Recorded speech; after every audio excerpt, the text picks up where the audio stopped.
জিলাপি জিলাপি জিলাপি, গোল গোল জিলাপি, 3 পেসের জিলাপি, 2 পেসের জিলাপি, এইরকম জিলাপি। আজকে হইলো শুক্রবার, নামাজ পড়তে যাবে।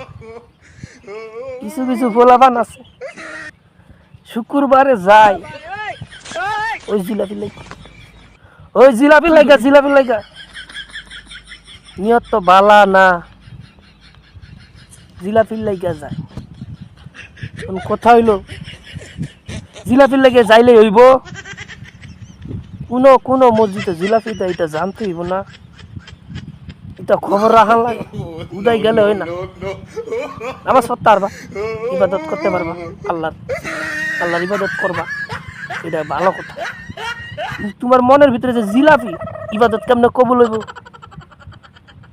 হ্যাঁ, তোমার মনের ভিতরে যে জিলাপি কেমনে কবুল হইব?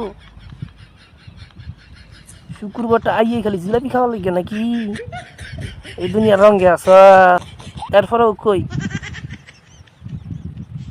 জিলাপি লাগে যে যাও, মানে কোন মসজিদে জিলাপি দেয় এটা এটা জানার লাগবো না?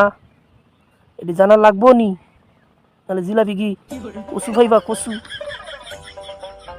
খবর বেড়া আমার কাছে আছে, সবসময় আমার ভিডিওর ভিতরে কোন কোন কোন মসজিদে শুক্রবারে জিলাপি পাওয়া যায়।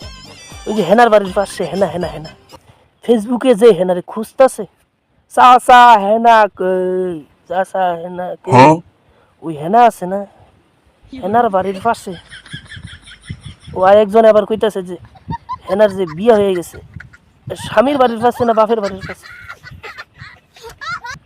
হেনার বাপের বাড়ির পাশে বেটা, হেনার বাপের বাড়ির